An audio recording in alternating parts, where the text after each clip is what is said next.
A palavra de hoje ela vai te impactar, ela vai mexer com você de uma maneira que você nunca foi tocado, e ela vai restaurar áreas da sua vida que precisam ser restauradas. Quem crê nisso, diga amém. E o título dessa palavra de hoje é o drama da cruz. Então você que está com a sua Bíblia no telefone, você que trouxe a sua Bíblia de papel, abra ela, porque em Lucas capítulo 23, do versículo 33 até onde o Espírito Santo nos conduzir.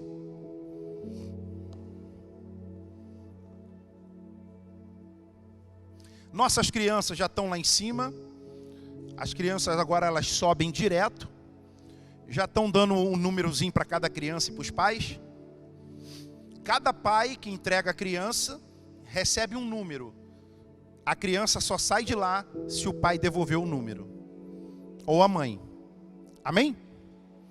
Então traga seus sobrinhos, traga seus filhos, porque é sobrenatural o que Deus vai fazer aqui nesse lugar. O drama da cruz, Lucas capítulo 23, do versículo 33 ao 43. Quem encontrou, diga amém. Quando chegaram ao lugar chamado Calvário, ali o crucificaram, bem como aos malfeitores, um à direita e outro à. Contudo, versículo 34, Jesus dizia: Pai, perdoa-lhes, porque não sabem o que fazem. Estão, então, repartindo as vestes dele, lançaram sorte. O povo estava ali e a tudo observava. Também as autoridades zombavam e diziam: salvou os outros, a si mesmo se salva, se é de fato o Cristo de Deus, o escolhido. Igualmente, os soldados os escarneciam e, aproximando-se, trouxeram-lhe vinagre, dizendo: se tu és o rei dos judeus, salva-te a ti mesmo. Também sobre eles estava a epígrafe em letras gregas, romanas e hebraicas: este é o rei dos judeus. Versículo 39. Um dos malfeitores crucificados blasfemava contra ele, dizendo: não és tu o Cristo? Salva-te a ti mesmo e a nós também. Respondendo-lhes, porém, o outro repreendeu, dizendo: nem ao menos temes a Deus, estando sob igual sentença? Nós, na verdade, com justiça, porque recebemos o castigo que os nossos atos merecem, mas este nenhum mal fez. E acrescentou Jesus: lembra-te de mim, quando vierem no teu reino. Jesus lhe respondeu: em verdade te digo, que hoje estarás comigo no... Você já parou para pensar que você vai para o paraíso? Para o céu?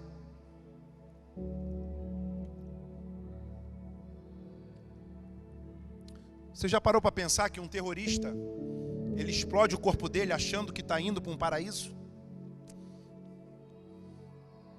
Eu não sei se você algum dia parou para meditar nessa palavra, mas essa palavra aqui é a palavra que fala exatamente, preste atenção, do momento da crucificação.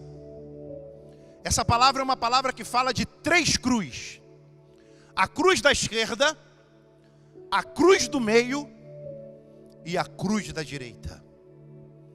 E eu não sei se você algum dia recebeu essa informação, mas nessa época Jerusalém estava em festa. E sempre que tinha uma festa, ou o governador, ou o representante da nação, ele sempre dava o que o Bolsonaro fez agora, um indulto de graça. Ele sempre escolhia alguém para ele poder liberar de uma crucificação ou de uma pena de morte.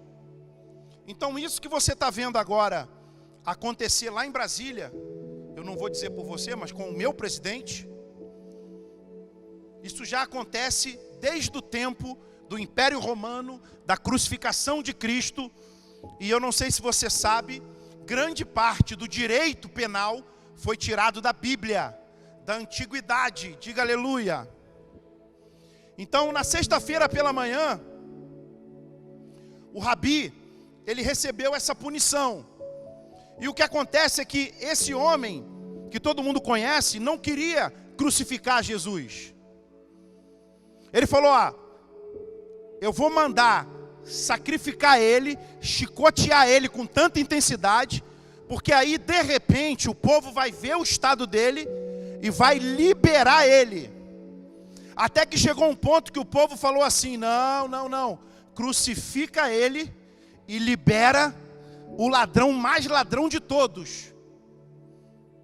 Eu não sei se você parou para pensar, muitos acham que isso foi uma ação humana, mas eu posso te afirmar nessa noite desse dia, que já era um propósito de Deus se cumprindo aqui na terra. Porque se o Cordeiro Pascual não fosse aceito, e se Cristo não morresse e vencesse a morte, eu e você estaria condenado até hoje à morte eterna. Então, para o mundo, é uma crucificação, é uma dilaceração, mas para nós é a redenção de Deus na própria terra. Quando a Bíblia diz que pelas pisaduras de Cristo, pela dilaceração de Cristo, eu e você já fomos sarados, é porque é fato verídico, no mundo terreno e no mundo espiritual. Quando Romanos 8, versículo 32 diz que nada poderá nos separar do amor de Deus em Cristo Jesus, é porque Ele já pagou o preço pela tua vida e pela minha vida. Sabe o que você pode dizer hoje? Diga comigo, eu tenho um dono. Diga, eu fui comprado. Uau! Isso é demais, irmão, não sei você, mas eu fico ativado com isso.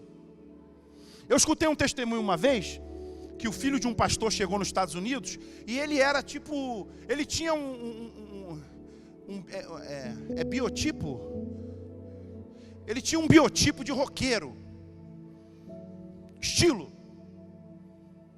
Ele tinha um cabelo amarrado, ele usava bota, e ele vinha com aqueles coletes de roqueiro. E o policial federal da alfândega americana travou aquele garoto. E aquele policial começou a pegar no pé daquele garoto.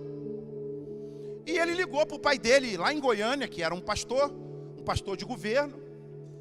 E ele falou, pai, tem um policial aqui, que ele está pegando no meu pé. Eu já estou aqui quase 12 horas aqui na alfândega, e ele não me libera. E aí aquele pastor falou assim, chama o policial que eu quero conversar ao telefone com ele. E esse pastor falava inglês. Quando o policial pegou no telefone, ele se comunicou, se apresentou, e a palavra que ele falou para aquele policial federal em inglês é: esse garoto é meu filho e eu sou homem de Deus. O Senhor libere o meu filho agora. Ele falou que quando ele acabou de falar isso, o policial só falava ok. Olhou para o garoto e falou, vai embora. Sabe o que eu estou dizendo para você? Que toda vez que alguém tentar paralisar ou travar você nessa terra, vai ter sempre alguém com autoridade lá do céu dizendo, essa é minha filha, eu sou o pai dela, libera ela, libera ele, diga aleluia.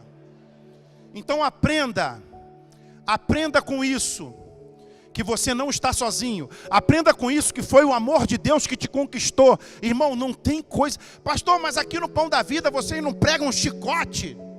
Não. De vez em quando eu até dou um carinho, né? Assim na cabeça. Sim ou não, igreja? Mas tem gente que fala, mas pastor, o senhor não prega chicote. Eu falei, irmão, chicote, toda chicotada Jesus levou na cruz para mim e para você.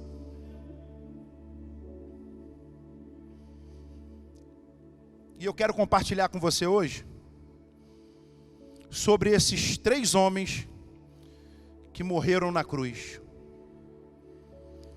E o primeiro homem que eu quero falar com você é esse no qual eu citei na introdução. O homem que morreu na cruz do centro. Eu não sei se algum dia você parou para pensar, a cruz do centro, a cruz que Jesus estava, é a cruz da salvação. A pergunta que devemos fazer nessa hora: por que que ele foi crucificado, não foi do lado direito? Por que que Jesus não foi crucificado do lado esquerdo? Você algum dia parou para fazer essa pergunta? Por que que não crucificaram Jesus do lado direito? Do lado esquerdo eu sabia que ele não ia, porque ele não é de esquerda mesmo. Essa galera que defende aborto, essa galera que defende um monte de coisa que não presta. Mas de repente ele, por ser de direita, porque a Bíblia diz que ele está sentado à destra do... Mas por que que Jesus foi crucificado na cruz do meio? Por que, Lucas? O Lucas diz que é porque ele é o centro de todas as coisas. Eu vou mais longe com você, porque até Jesus, o planeta era de uma maneira, a atmosfera espiritual era de uma maneira. Depois que Jesus foi para a cruz, de Jesus para cá, tudo mudou na minha e na sua vida. Quer ver? Eu vou te dar um exemplo aqui, para você prestar atenção, que não vai estar lá no estudo da célula, mas eu vou te dar porque está descendo para mim agora. Antes de Jesus, ninguém chegava diante de Deus se não houvesse um sacerdote. Quer ver? Antes de Jesus, ninguém poderia entrar, se aproximar do tabernáculo, ou quem sabe, pensar em entrar no Santo dos Santos. Antes de Jesus, o sacrifício era oferecido por milhares e milhares de vezes, e nunca era o suficiente. Antes de Jesus, segundo a lei, se eu e você falhasse, era como se tudo que nós tivéssemos feito de maneira correta não servisse de nada. Antes de Jesus, eu e você, antes da cruz do meio, eita cruz poderosa, eu e você estávamos condenados à morte eterna. Irmão, preste atenção, antes de Jesus, antes da cruz do meio, eu e você não tínhamos direito nem de abrir a boca para falar, porque a Bíblia diz que nós éramos inimigos de Deus. Mas agora eu quero começar a falar do que aconteceu depois da cruz. Quando a Bíblia diz que o véu se rasgou, a Bíblia diz que o véu se rasgou de cima em... Mas não é qualquer véu, é um véu denso, é um véu grosso, é um véu que 2 cavalos amarrados, um em cada ponta, dando chicotada, eles não conseguiam rasgar. Mas existe uma coisa, depois da cruz do meio, depois de Jesus, o véu se rasgou. A primeira coisa que eu quero te falar, o acesso foi devolvido para nós. Hoje eu estava dirigindo meu carro, me deu uma tonteira, rapaz. Eu falei, será que é o jejum? Aí eu falei, será que eu estou tendo um AVC? Aí eu falei, AVC eu não estou tendo não, porque o véu foi rasgado e Jesus está no controle. Aí depois que eu entreguei o jejum e comi um prato de macarrão, a tonteira sumiu. Então era falta de comida mesmo, né? Feijãozinho com linguiça. Aí.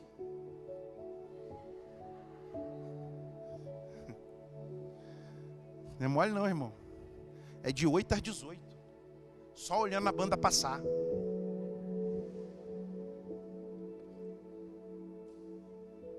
Depois da cruz do meio, depois de Jesus, a Bíblia falou para mim e para você hoje em Romanos, que nada poderá nos separar do amor de Deus. Antes da cruz, quando chegava uma criança defeituosa, quando alguém chegava enfermo na igreja, a pergunta era: quem pecou? Depois da cruz, a pergunta mudou. Sabe qual é a pergunta, Cristiano? Quem intentará acusação contra os escolhidos de Deus? A pergunta mudou. Antigamente era quem pecou, o pai, o avô. Agora a pergunta mudou: quem intentará acusação? Depois da cruz, eu e você, de inimigos de Deus, olha isso, Getúlio, passamos a ser chamado de raça eleita. Eu e você, antes da cruz, não poderíamos chegar perto do trono, perto da arca. Depois da cruz, eu e você somos chamados de sacerdócio santo. As irmãs me mandaram uma reunião aí que elas fizeram numa casa da irmã aí. Elas não viram, mas quando eu olhei para a foto, eu vi uma glória de fogo atrás delas. Sabe o que é isso? A reunião dos santos, a reunião das santas, a reunião do povo de Deus. Você não está vendo, pode até parecer que está escuro esse ambiente, mas se tu visse a glória de Deus que está te envolvendo aqui nesse lugar, tu levantava e dava um glória a Deus hoje.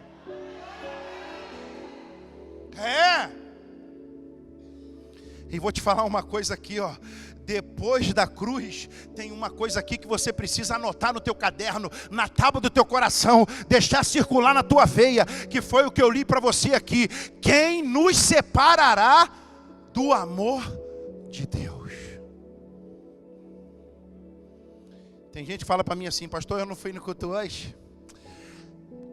Eu não vou fazer mais boca não, que é feio. Eu não fui no culto hoje porque o pastor me botou no estacionamento. A minha boca não controla, ela faz sozinha. O pastor me botou no estacionamento, eu não fui não. Posso te ensinar uma coisa? Se Deus te botar no estacionamento, a glória se manifesta no estacionamento. Olha isso, Mike. Se Deus te botar no caminhão para encher de entulho, a glória se manifesta no meio do entulho. Se Deus te botar, vamos falar aqui, para lavar. Agora o banheiro é grande, irmão. Vai ter que ter gente para ajudar a lavar. Se Deus te botar para lavar o banheiro, Deus vai manifestar. Eu trabalhava no encontro de casal que o banheiro era o banheiro de um brizolão. Já viu o tamanho do banheiro de um brizolão? Quem já viu aqui? Tem banheiro de brizolão que é isso tudo aqui, ó. Aqui lá na parede. E sabe o que eu falava para o meu líder? Me dá o banheiro. Porque por muitas vezes foi dentro do banheiro daquele brizolão que a unção de Deus veio sobre a minha vida na hora que eu ia pregar na quadra, que era o momento mais pauleira do encontro de casais, que é onde Satanás quebrava as cadeias, mas o meu preparo era no banheiro do brizolão. Pergunta para o teu irmão com classe: por que tu reclama? Fala, por que tu reclama quando te muda de posição?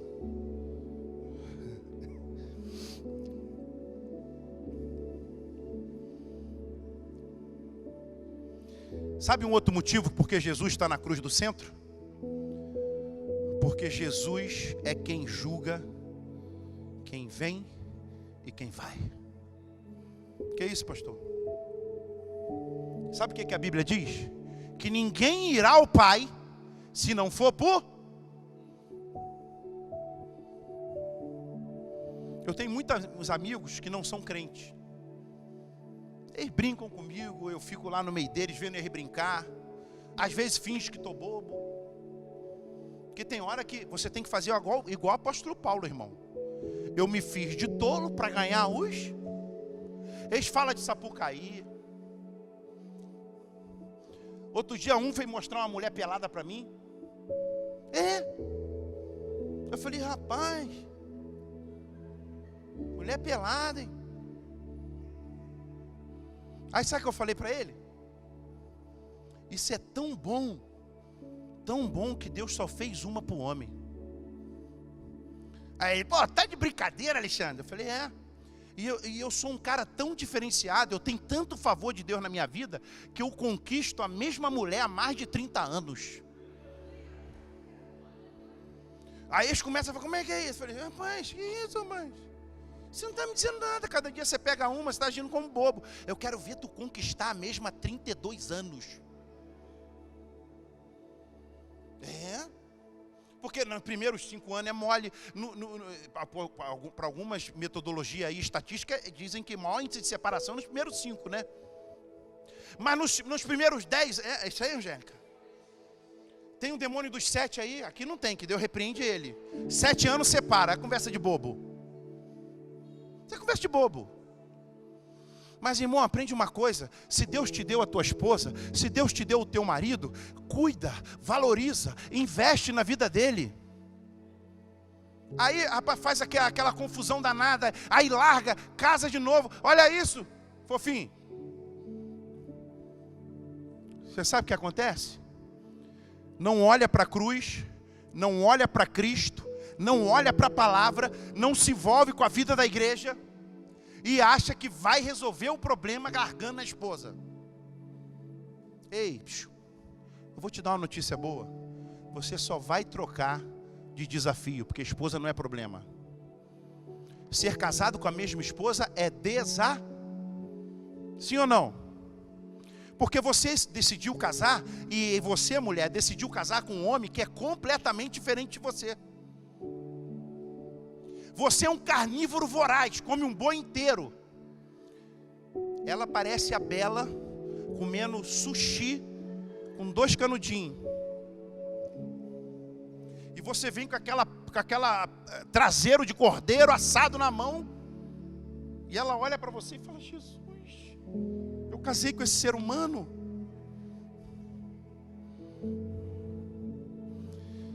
Com esse ser humano que você casou e que você vai até o fim com ele. Olha, eu vou te dar um treinamento aqui para os homens aqui, ó. Antes de Deus levar minha sogra, eu olhei muito para ela, sabe por quê? Porque a Rita vai ficar igualzinho minha sogra, e eu velhinho igual meu pai. Não, pastor, o senhor vai ficar sempre assim, com essa barriguinha. Acorda, meu filho, vai mirando tua sogra e vai glorificando a Deus, porque o teu caminho está ali. E diga aleluia. Vamos voltar para o texto aqui que não vai dar confusão, hein?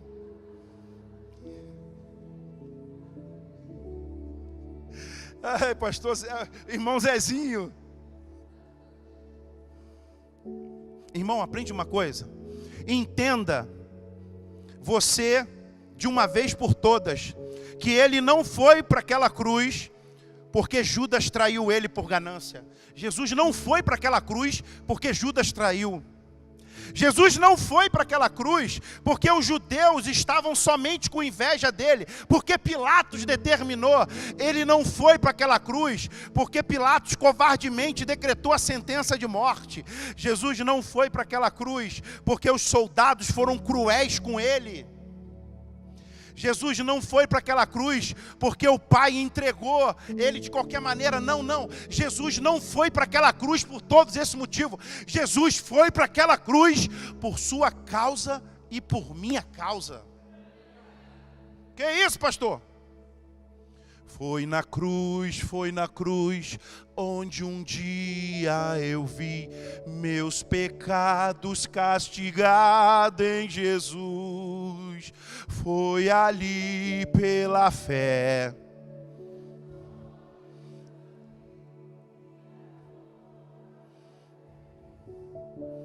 Olha para mim aqui o que eu vou te falar agora, preste bem atenção. Foi por você que ele morreu. Foi por você que ele ressuscitou. Foi por você que ele passou por cima de toda a religiosidade. Foi por você que ele bradou na cruz: está consumado. Foi por você que o Pai enviou o Filho para morrer e ressuscitar ao 3º dia. Esse é o homem da cruz do meio. Esse é o homem que Deus enviou por sua e por minha causa. Diga aleluia. Agora eu quero falar do segundo homem. Um homem que morreu em pecado. Repare que ele vivia em pecado, passou a vida toda assaltando, e chegou na última oportunidade que ele teve, na última. Qual foi a reação dele? Ainda debochou de Jesus. Pastor, onde você quer chegar? Eu quero dizer que nem todo mundo, mesmo estando em situação difícil, vai se render. Que isso, pastor? Você sabe que a Bíblia diz que os que confiam no Senhor são como os montes que não se, mas permanece para. Eu estava vendo a entrevista hoje, antes de vir para cá, não vou falar o nome porque está gravando, daquele político que xingou a mãe do rapaz, o Joaquim, no Ziguinho. Ele não só xingou, mas ele também deu um soco na costela do cara. Hoje o troço está de um jeito que se você falar bo, o pessoal te olha de cara feia. Se você falar so, o cara levanta um pedaço de pau. Se você falar naro, eles ficam doidos contigo. Mas aonde você quer chegar, pastor? Que eu e você temos que estar preparado para lidar com esse tipo de gente. Ele passa a vida toda fazendo coisa errada, e chega no momento culminante, que foi a oportunidade dele. Você sabe o que ele fez? Ele jogou a oportunidade fora. Esteve do lado de Jesus, passou pelo momento que para mim é a maior oportunidade. Tem homem que acha que a maior oportunidade da vida dele é quando ele passa no concurso público. Como um cliente meu ganha na Mega Sena. Tem gente que acha que a maior oportunidade da vida dela é quando ela casa com um homem bem sucedido. Eu poderia achar que a maior oportunidade da minha vida é quando eu casei com a pastora Rita, porque ela tem um cascalinho aí da Itália para sair. Diga aleluia. Eu estou na fila.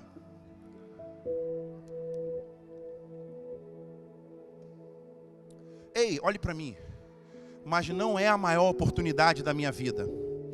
A maior oportunidade da minha vida foi quando eu tive de frente para a cruz do meio e eu reconheci que eu era pecador e precisava de cura. Porque existe uma coisa no Evangelho que pouca gente entende. As outras religiões é o homem indo atrás de Deus, fazendo coisa para Deus, implorando com um monte de coisa. Outros se dilaceram, se cortam. Outros sacrificam galinha, corta pescoço de boi. Existe uma linha de segmento aí que até criança sacrifica. Ei, aprende uma coisa. O cristianismo está de frente para a cruz do meio, é muito mais poderoso que isso. Sabe por quê? Porque é ter a revelação genuína de que você não tem que ir atrás de Deus. Foi Ele que veio atrás de você. E pastor, e com isso eu vou ser um crente relaxado? Não, com isso você vai ter revelação do amor de Deus. Com isso você vai ser o crente vencedor. Com isso você vai olhar para a cruz do meio e vai falar: eu sigo Jesus, o Nazareno da Galileia. Que isso, pastor? Irmão, aprende uma coisa. Não faça como esse homem da cruz, que ele desprezou a realeza de Cristo, a salvação. Eu estou te falando aqui hoje, diante do Espírito Santo de Deus. Deus te trouxe aqui hoje para você entregar a sua vida para Jesus, para você renovar a sua aliança com Jesus. Sabe por quê? Porque Ele está vindo buscar a igreja. E eu não sei você, irmão, mas eu não quero ficar aqui. Você já leu Apocalipse? Apocalipse fala que o homem vai procurar a morte, e a morte vai falar para ele assim: tchau. Tem que passar mais uma etapa. Eu não sei você, irmão, mas eu já tive experiências com Jesus. E eu consigo sentir uma leve brisa do que vai ser o céu. Você já teve alguma experiência com Jesus? Olha que poderoso, Lene. Você já teve algum momento que você falou assim: Senhor, se és tu minha resposta, fala comigo? Essa semana que passou, Deus falou poderosamente comigo. Não é por causa da oferta, é porque Ele respondeu. Chegamos num ponto aqui, nós somos uma igreja de transparência. Eu publiquei nos grupos, eu falei: olha, hoje a obra tem que parar. Porque se Deus não intervir, não tem recurso nem para pagar o aluguel de lá. Porque a advogada, dentro do contrato, e ela está certa, ela quer receber o aluguel. E o que a gente tinha no caixa não dava para pagar os 9.000 e pouco que tem que pagar lá, e continuar pagando aqui quem tem que pagar, tirando os que estão ajudando e pagando para ajudar, como tem muitos aí que estão pagando para ajudar. E eu louvo a Deus por eles, diga aleluia. E eu falei: Senhor, o único recurso que eu tenho, ele está no homem da cruz do meio, em Jesus, Vitor. Irmão, mas eu não sei você, mas para mim foi igual a oração do profeta Elias. Foi Elias que orou e desceu fogo? 20 segundos. Senhor, quando eu só dei uma dobradinha no joelho, só joguei no grupo e fui pro joelho. Quando irmão, impressionante. A irmã mandou um zap para mim assim: pastor, eu estou no meio do meu casamento, olha isso, eu estou cheio de despesa, mas eu tenho fé que Deus me levantou para ajudar essa obra. Mandou uma oferta de 10.000, pá!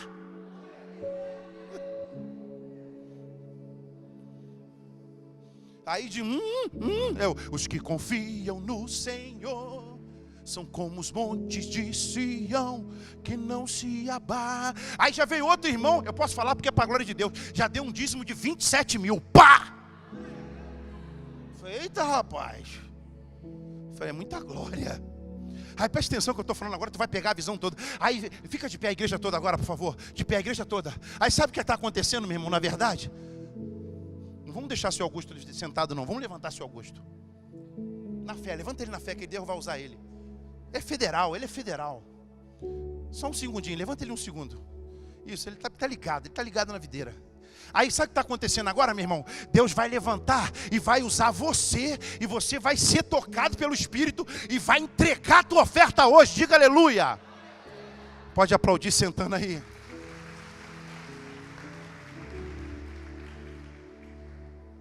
Que é isso, pastor?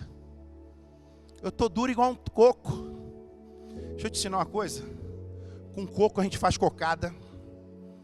Com coco a gente, se você espremer, tira o leite do coco, que ele cura o teu corpo. Com coco você faz biscoito de coco. Com coco você faz bolo de coco. Olha isso, com coco você faz um monte de coisa. Então se tu está dizendo que tu está duro igual ao coco, tem muita coisa para Deus espremer e tirar de tu ainda.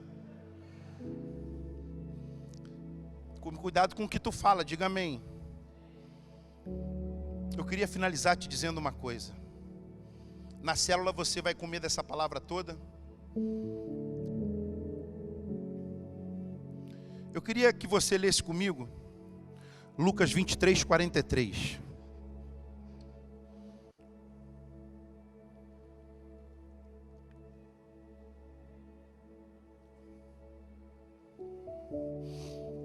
Você sabe qual foi o final da história? Você sabe qual vai ser o final da sua história?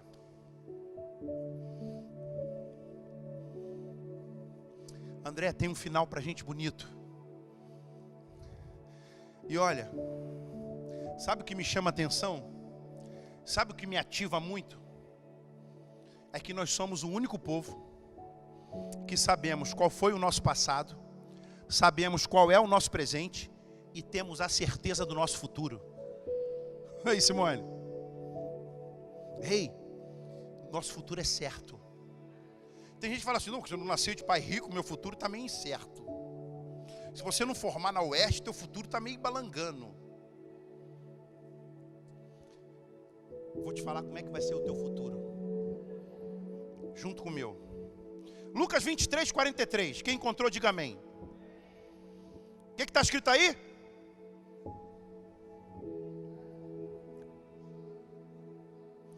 Jesus lhe respondeu: em verdade vos digo, que hoje estarás comigo no céu. Teu futuro e o meu é no céu. É por isso que Deus tem te treinado assiduamente, sistematicamente, paulatinamente, para passar por essa terra sem se abalar com as coisas da terra. Sabe por quê? Porque o nosso alvo é o céu, o nosso alvo é Cristo, o nosso alvo é a palavra, o nosso alvo é célula, o nosso alvo é resgatar da mão do diabo. Sabe o que Deus tem falado para mim? Não vai ficar nem uma unha para Satanás. Que é isso, pastor? Mas nem uma unhazinha para ele, nem uma unhazinha. Nós vamos voltar lá e vamos pegar. Para você é uma unha. Essa unha depositada aos pés de Jesus, ela vira oferta.